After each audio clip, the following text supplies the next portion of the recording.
Hello and welcome to Renford Rewatched. In this episode, I take a look at Series 1, Episode 4 of the Renford Rejects, Heartbreak Hotel. I'm by myself today, but if you want to join in the conversation on a future episode, tweet the podcast on @ReRenford. So, in the pre-credits, we see a sign for Renford Comprehensive, the first time we've been anywhere near the school since the first episode. Then, Ben Phillips, goalkeeper of the Renford Rejects, reads poetry from an old-style book to a silent classroom. The poem is Stanzas to Augusta by Lord Byron. It is clear during this dry reading that two other things are happening. Jason is asleep on his desk, as you'd expect, and Vinny is filming the whole thing. It's a situation contrived for later jokes and resolutions, but it does stretch the realism a tad. Where is the teacher during this moment? There doesn't appear to be any adult supervision. Our focus is purely on Ben, and the idea that he gets a kick out of the poetry thing, while others don't understand his point of view. After the credits, my favourite element of the show, VTV, sees Vinny cast a spotlight on Phillips. These early episodes sometimes shine their focus predominantly on one of the rejects in order to establish their character to the audience.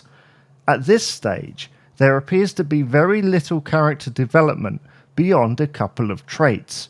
For Ben, it isn't even that. He is a goalkeeper who adores poetry, beyond the usual associations. While Byron was probably standard reading for his age group at that point, it is clear his passion and interest goes deeper than academics.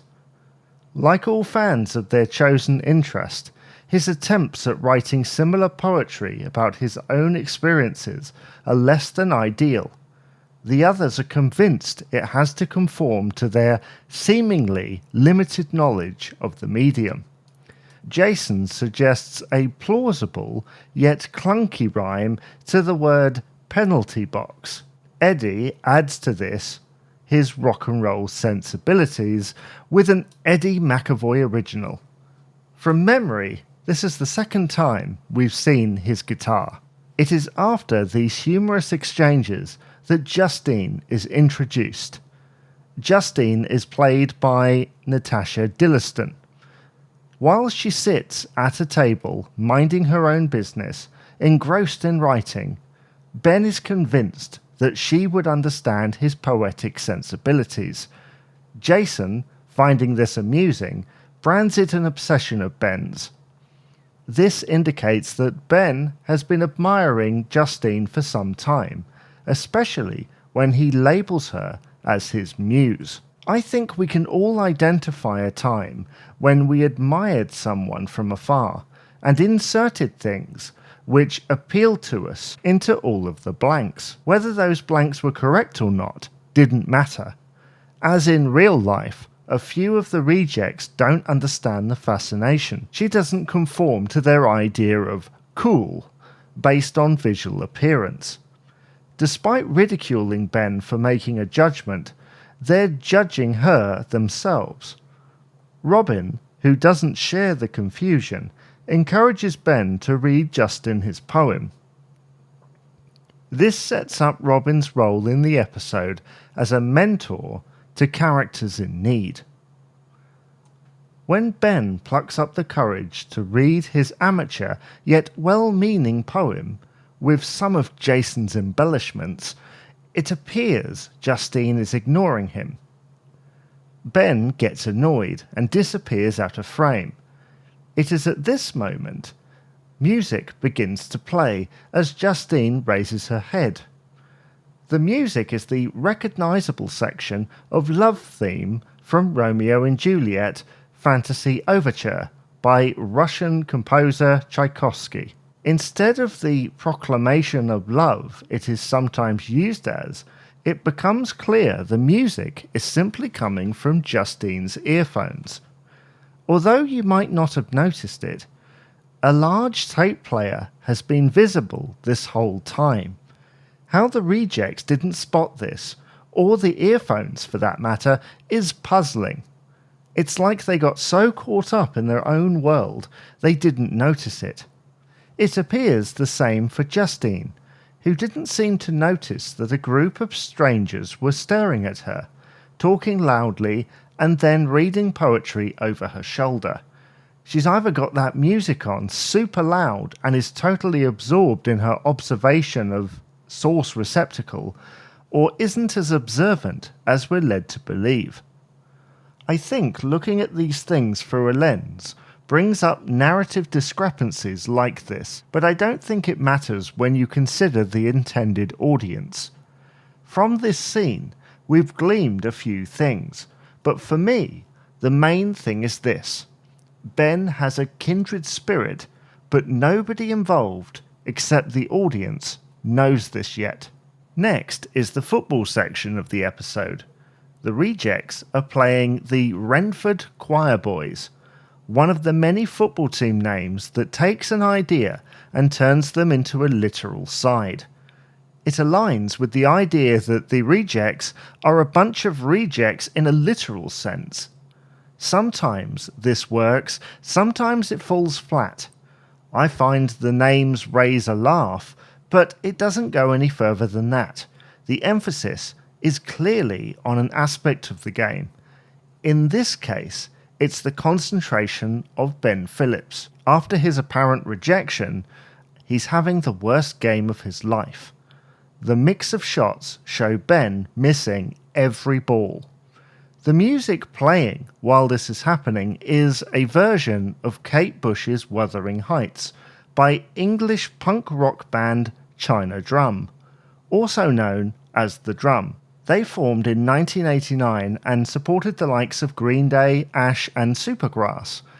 The song was the B-side to their single Can't Stop These Things, which peaked at 65 on the official UK chart in 1996. The indie pop punk track seems like a random addition at first glance, but it helps to enhance the narrative. Wuthering Heights is an 1847 novel by Emily Bronte, another literary connection. Next, Jim Rosenthal appears a couple of times in the episode, expressing confusion over the Rejects' match situations. It's a gag which is done several times over the series. Alongside Ben's romantic difficulty, there is the B story. Eddie has forgotten his wedding anniversary and she isn't happy about it. Eddie at this point is still in Elvis mode, with puns coming in relatively fast. Although quite clearly a lighter, more cartoony version of the A story, the choice of music helps to bridge the gap between the two. The song is the 1992 self-release track Life is Too Short But Death is Forever by Myself a Lifting Torch.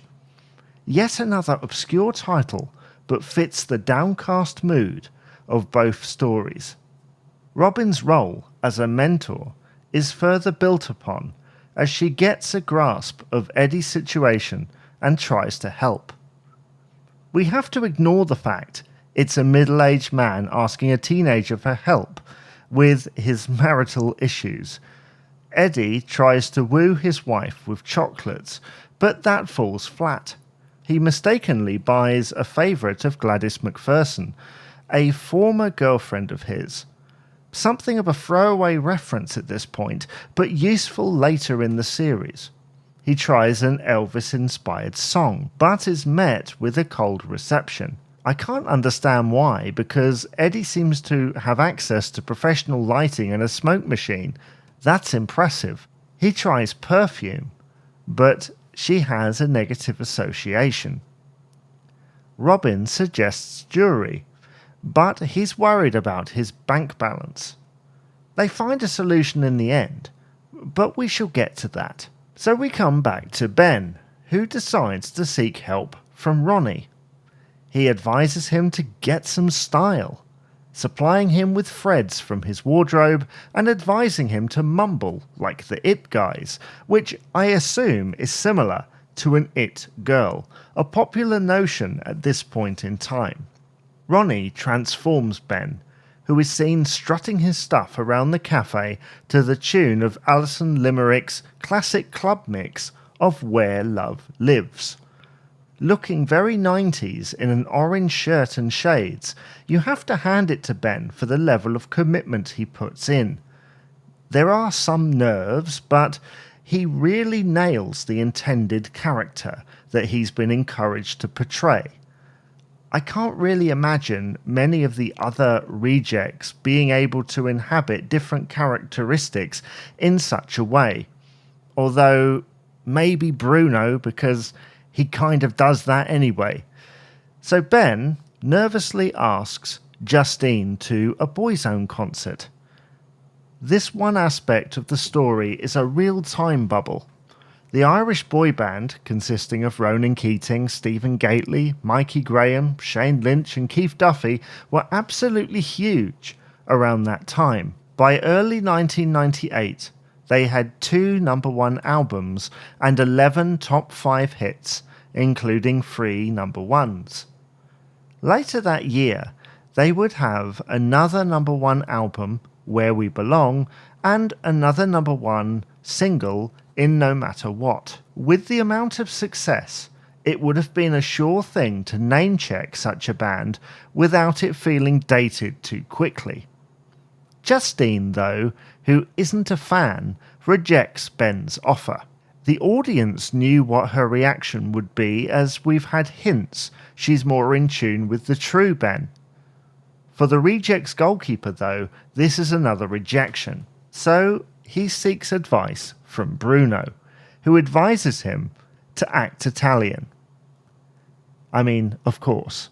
Let's not forget that Bruno does this all the time, so it's natural to offer that advice. Unfortunately, Ben isn't as gifted at it and makes a fool of himself. We don't see this play out, possibly because we don't need to see another rejection, and we've already seen how bad he is when he's rehearsing with Bruno. It's worth noting that Bruno breaks character for a second with 1 or 2 words in a light Birmingham accent, as he has done in previous episodes.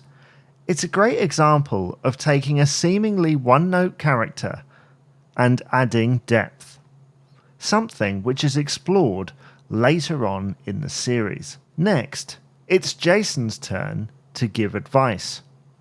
Essentially, women want a man to be a man. It's somewhat toxic masculinity, but a show of his naivety and a show of the times they were living in. To further emphasize the point, music from the good, the bad, and the ugly is used. Finger guns and strutting like a cowboy move Ben towards Justine and a male figure. "Is he with you?" he says to her. It turns out to be her dad, which was pretty obvious. You have to laugh at Jason's reaction. Ben's story is resolved when Vinny and Robin decide to show the video of Ben reading poetry on the television in the cafe. Justine is impressed and approaches Ben with the last lines of Byron we hear. We as an audience knew she would be impressed, and thus now everyone involved realizes too. The Eddie story is also concluded pretty swiftly, as Eddie gives Priscilla the Boyzone tickets that originally came from Ronnie. Sorry, didn't mention that earlier, did I? Ben had given Robin the tickets to get rid of them, as he wasn't a fan either, and her plan was to sell them on before Eddie commandeered them for his own ends. I have one question at this point. Why did nobody think to give them back to Ronnie? He got the tickets in the first place and gave them to Ben as a generous gift to help with his problem. When the problem wasn't resolved, Surely they should have reverted back to their original owner? I mean, just me? Anyway, it turns out Priscilla is a huge fan and immediately forgives Eddie. And there's a nice bit of physical comedy in there too. We then see a match report with Jim and Vinny on the Rejects against the Narrington Nachos. I have one question. Where is Narrington, and why is it never explored or even mentioned ever again? Chances are this is the writer using alliteration for comedic effect. But still, Ben has the game of his life with a string of amazing saves. Then, confusingly, we cut back to the moment Justine and Ben discover they have something in common. She believed he was insensitive. I was slightly perplexed when I saw this again because I'm wondering when the match took place. Is it before or after this scene? It has to be after because it is clear Ben's performance is motivated by Justine's influence. However, another curveball is thrown. Eddie reveals to the couple, while still in this before or after scene, that he took his wife to a Boyzone Own concert. While Eddie's resolution was quite clearly at a different time, as evidenced by the fade and music, it was shown after Ben and Justine's realization, which still appeared to be happening after the match. Are you following this? Because, yeah, I got a bit confused too. So what do we think is the moral of this episode? I think it's probably be yourself, because no matter how weird you appear to your mates, there will always be someone out there who identifies with your viewpoint. This is a lesson that I have slowly learned in the last 15 years of the internet being prominent. The ability to find others who share similar passions and interests has never been easier. This podcast is a case in point. Even Eddie's storyline, although it feels like a filler, showed that when he used his own initiative rather than Robin's, he made the situation better. Robin, however, has a sort of redemption with helping to conclude the Ben and Justine situation. All of the Rejects deserve some credit though. At least they tried to help. It shows they're all friends, something which is built upon in future episodes. So that concludes this episode of Renford Rewatched. Join the conversation on Twitter @ReRenford and tell me what you think of the episode Heartbreak Hotel. Let me know also if you'd like to discuss an episode in the future and we'll organise something. Bye bye for now.